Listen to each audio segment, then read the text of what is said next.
नमस्ते साहब, मेरा नाम है कीर्ति।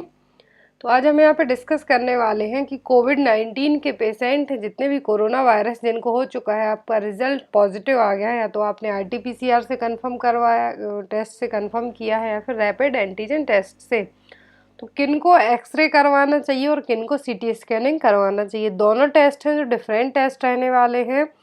दोनों में क्या है, थोड़ा बहुत जो रिस्क है, जो भी रेडिएशन है, तो जो सीटी स्कैन है इसमें ज़्यादा रेडिएशन रहता है as compare to x-ray machine के। तो कौन सा टेस्ट बेस्ट रहेगा और किसको सीटी स्कैन करवाना चाहिए और किसको एक्सरे करवाना चाहिए कोविड-19 के पेशेंट को, यदि आपकी रिपोर्ट पॉजिटिव है तो यहाँ पर यही डाउट्स आज आपके क्लियर किए जाएंगे। तो इसके पहले हम ऑलरेडी पढ़ चुके हैं कि आरटी-पीसीआर और रैपिड एंटीजन टेस्ट किसको करवाना चाहिए।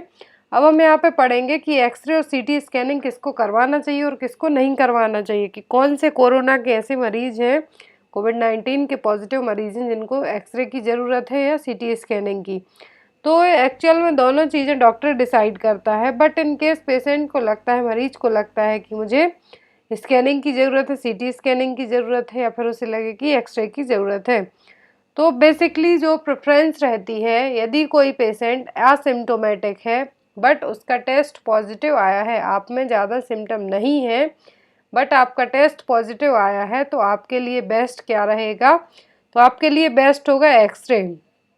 क्यों बेस्ट होगा? क्योंकि एक तो ऑलरेडी आप एसिम्प्टोमेटिक हैं, आप में ज़्यादा सिम्टम नहीं है, बट आप पॉजिटिव आ गए हैं इन केस, तो क्या होगा, एक्सरे से आपका जो लंग्स है उनके चारों तरफ किस तरीके से फ्लूइड जमा हो रहा है, या फिर लंग्स के स्ट्रक्चर में कुछ चेंजेस तो नहीं आ रहे हैं, सभी चीज़ें आपको एक्सरे से पता चल जाएंगी। तो सबसे पहले आपको क्या करवाना चाहिए, एक्सरे, एज़ कम्पेयर टू सीटी स्कैनिंग के, क्योंकि सीटी स्कैनिंग के बहुत सारे साइड इफ़ेक्ट भी होते हैं, इसीलिए सीटी स्कैनिंग को अवॉइड करवाना चाहिए। हाँ, इन केस आप क्या हैं, सिम्टोमेटिक हैं, आपका जो इन्फेक्शन है बहुत ज़्यादा है, तो ऐसे केस में सीटी स्कैनिंग हेल्पफुल रहेगा। सीवियर केस में, जो मॉडरेट केस हैं, उनमें सीटी स्कैनिंग बेस्ट रहेगा। बट यदि आप माइल्ड केस के पेशेंट हैं, आपको बहुत ही कम सिम्टम दिख रहे हैं, माइल्ड हैं, बहुत ही कम सिम्टम देखने को मिल रहे हैं, असिम्टोमेटिक हैं, तो ऐसे केस में एक्सरे बेस्ट रहेगा। आप सीटी स्कैनिंग को अवॉइड करें। फिर आपका डॉक्टर, फिजिशियन सजेस्ट करेगा कि आपको स्कैनिंग करवाना है कि एक्सरे करवाना है, क्योंकि एक जगह ज़्यादा, एक तो आपके हेल्थ के लिए तो क्या है, इम्पोर्टेंट है ही, साथ ही साथ आप लोग जहाँ पर भी सीटी स्कैनिंग हो रही वहाँ पर जाके भीड़ लगाएंगे, इनकेस आपको इन्फेक्शन है भी नहीं, आप अपना डाउट क्लियर करने गए, पता चला आपको कोरोना हो गया, तो इससे बेटर है कि अवॉइड ही करें। और नेक्स्ट हम यहाँ पे बात करेंगे कि जो नॉर्मल लंग्स होते हैं, देखिए वो इस तरीके से रहेंगे, बट जो एक्सरे करवाया जाएगा कोविड-19 के पेशेंट का, तो उसमें लंग्स की संरचना है जो डिफरेंट तरीके से रहेगी। आप दोनों इमेज को देख सकते हैं। तो क्या है कि जो एक्सरे है, इसमें आपके लंग्स का स्ट्रक्चर, कुछ फ्लूइड कलेक्ट तो नहीं हुआ है, ये सभी चीज़ें बस पता चलेंगी, बट लंग्स के इंटरनल स्लाइड वाइज लंग्स की स्ट्रक्चर को, या फिर लंग्स में कितना इन्फेक्शन हुआ है, ये सीवीआरटी आपको सीटी स्कैनिंग से ही पता चलेगी। तो यदि माइल्ड केस में है, आप माइल्ड है मतलब थोड़ा बहुत इन्फेक्शन है, तो एक्सरे से काम चल जाएगा, ज़रूरत नहीं है सीटी स्कैनिंग की, क्योंकि सीटी स्कैन से रेडिएशन निकलते हैं वो बहुत ही ज़्यादा हार्मफुल होते हैं, जिसके कारण इन फ्यूचर आपको कैंसर होने के चांसेस भी रहेंगे। नेक्स्ट हम पढ़ेंगे सीटी स्कैनिंग कोविड-19 के किन पेशेंट में ज़रूरी है। तो सीटी स्कैनिंग है जो उन पेशेंट को इम्पोर्टेंट रहेगी जिनको इन्फेक्शन मॉडरेट से सीवियर कैटेगरी तक हो चुका है, जिनके लंग्स हैं जो बहुत ज़्यादा इन्फेक्टेड हो चुके हैं, तो उनमें लंग्स में कितना इन्फेक्शन है उसको फाइंड आउट करने के लिए सीटी स्कैनिंग करवाई जाती है। और यदि एक बार आपने सीटी स्कैनिंग करवाई, ये आज ही जो एम्स के चीफ डायरेक्टर हैं रणदीप गुलेरिया, उन्होंने कहा है कि 1 CT scan is equivalent to 300 to 400 chest x-ray. यदि आपने एक बार सीटी स्कैनिंग करवाया है तो वो 300 से लेकर 400 चेस्ट एक्सरे के बराबर होगा। मतलब या तो आप 300 से 400 बार चेस्ट एक्सरे करवा लो या फिर एक बार सीटी स्कैनिंग करवा लो। इतना ज़्यादा रेडिएशन रहता है जिसके कारण इन फ्यूचर आपको लेटर लाइफ में कैंसर होने के चांसेस भी हो सकते हैं। तो इसीलिए जो माइल्ड केस के पेशेंट हैं जिनको बहुत ही कम है, आसिम्टोमेटिक है, सिम्टम ही नहीं है, तो वो एक्सरे को प्रेफर करें। एंड देन सिटी स्कैनिंग करवाना आपके डॉक्टर पर डिपेंड करता है वो करवाता है या नहीं। यदि आपको लगता है कि आपकी तबीयत ज़्यादा ख़राब हो रही है, डॉक्टर ने प्रिस्क्राइब नहीं किया, तब आप सीटी स्कैनिंग करवा सकते हैं। बट सीटी स्कैनिंग के इन फ्यूचर बहुत सारे साइड इफ़ेक्ट भी होते हैं।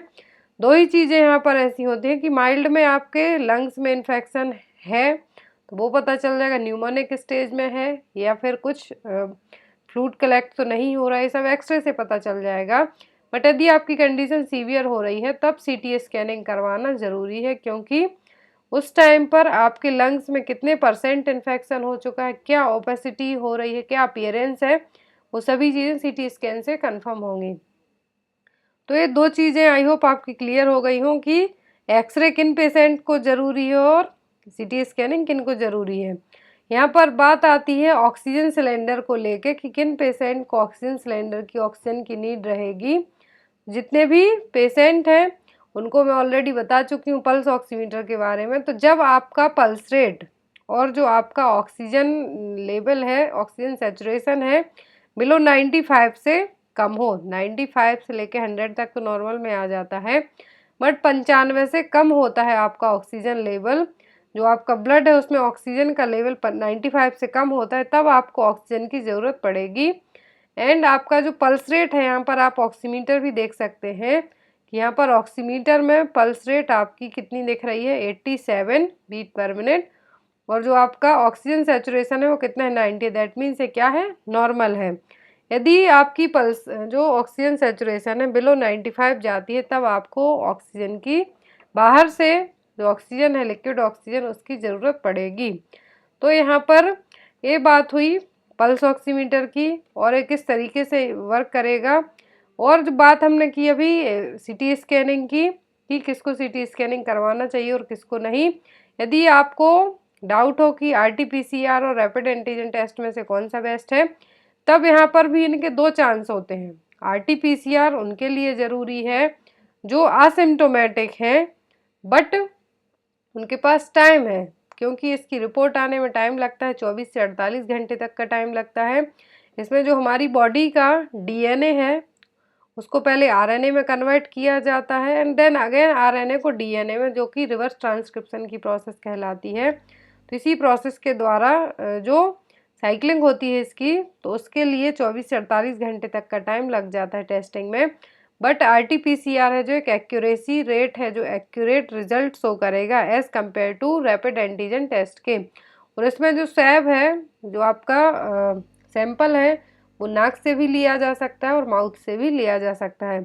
नेक्स्ट यहाँ पर बात करेंगे हम रैपिड एंटीजन टेस्ट की। तो ये उन लोगों के लिए हेल्पफुल है जिनके पास ज़्यादा टाइम नहीं है या फिर किसी अदर प्रॉब्लम के कारण हॉस्पिटल में एडमिट होने वाले हैं, तो वहाँ पर आपका बहुत ही जल्दी आपके नेजोफेरेंजियल रूट से, नोज़ और थ्रोट से क्या किया जाएगा, सैंपल लिया जाएगा। और एक किट रहती है जैसे कि यूरिन प्रेगनेंसी टेस्ट किट होती है, उसी तरीके की किट होती है। तो उस सैंपल में क्या किया जाता है, लाइसिस बफर को मिक्स करके उसमें जो किट है उसमें डाला जाता है, देन आपका रिजल्ट उसमें शो किया जाएगा। तो आई होप आपके लिए RT-PCR versus rapid antigen test में डाउट क्लियर हो गए होंगे। और जिनको डाउट है कि एक्सरे करवाना चाहिए कि सीटी स्कैनिंग करवाना चाहिए, इनमें डाउट्स रहे हो, क्लियर हो गए हो, तब भी आपको कोई भी डाउट हो तो आप लोग कमेंट बॉक्स में कमेंट्स ज़रूर कर सकते हैं। मेरी पूरी कोशिश रहेगी कि आपके कमेंट्स का रिस्पॉन्स दिया जाए। So guys, thank you for watching us. Bye bye.